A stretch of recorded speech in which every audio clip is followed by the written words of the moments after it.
Good morning दोस्तों, very very good morning. आज 13 अगस्त, एक दिन के बाद भारत का आज़ादी का 73 साल पूरे हो जाएंगे दोस्तों। मुझे लगता है कि ये 15 अगस्त या फिर इससे पहले के भी 15 अगस्त हम सेलिब्रेट किए हैं। मुझे नहीं लगता अभी सेलिब्रेशन के बारे में हम लोगों ने सोचना चाहिए, क्योंकि ये 15 अगस्त सरकार के लिए आत्मचिंतन का विषय है।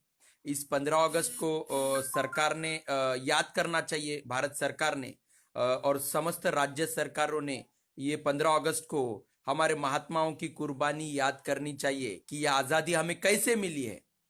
यह आज़ादी हमें कैसे मिली है, ये सरकार ने आत्मचिंतन करने का विषय है और समस्त राज्य सरकारों ने भी आत्मचिंतन करने का विषय है। समस्त राजनीतिक दलों ने भी आत्मचिंतन करने का विषय है और समस्त भारत के जनता ने भी ये आत्मचिंतन करने का दिन है।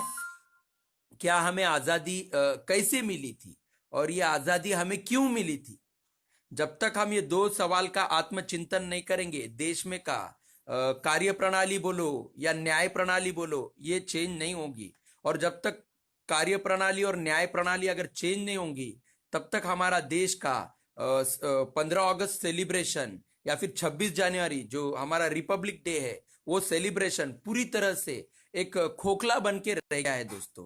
क्या है, हम 15 अगस्त के दिन झंडा वंदन करते हैं, महात्माओं को याद करते हैं, उनकी कुर्बानियों को याद करते हैं, लेकिन 15 अगस्त हो जाने के दूसरे दिन से वापस अपना वो घटिया राजकारण, वो करप्शन, वो भ्रष्टाचार और वो आम आदमी के समस्याओं के तरफ देखने का, आम आदमी के तरफ देखने का रवैया, आम आदमी के समस्याओं की तरफ देखने का रवैया हमारा वापस जैसे था पहले से वैसे ही है। अभी भी देश में शोषण इतना हो रहा है, इतना लोगों के ऊपर अन्याय हो रहा है, लोगों को उनके राइट्स क्या है वो ठीक से नहीं पता है। जस्टिस के लिए उनका सुप्रीम कोर्ट पे से जो विश्वास उठता जा रहा है, इससे साफ साबित हो रहा है कि हम लोकतांत्रिक देश बन रहे हैं। दिखने के लिए तो हम लोकतांत्रिक है, लेकिन रियलिटी में हम अभी भी एक गुलामगिरी से, एक घटिया राजकारण के या एक घटिया गवर्नेंस के गुलामगिरी से पीड़ित है दोस्तों।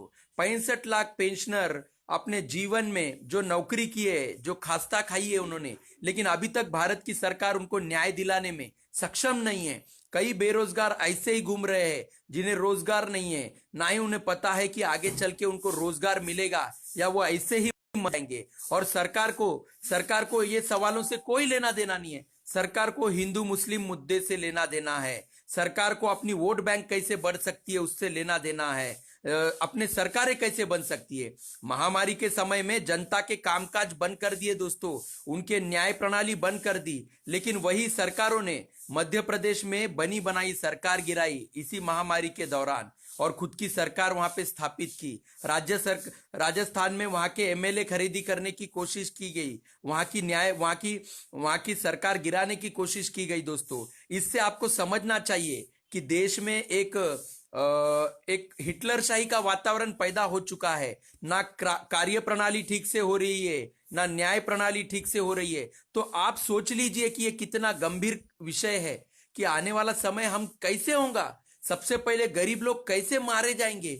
गरीबों को मारा जा रहा है, गरीब मर नहीं रहे दोस्तों। जिस तरह से देश में वातावरण बनाया गया है, गरीब ऐसी मानसिकता में आ गया है कि वो अपने आप को खत्म कर दे रहा है, अंदर ही अंदर घुट के जी रहा है दोस्तों।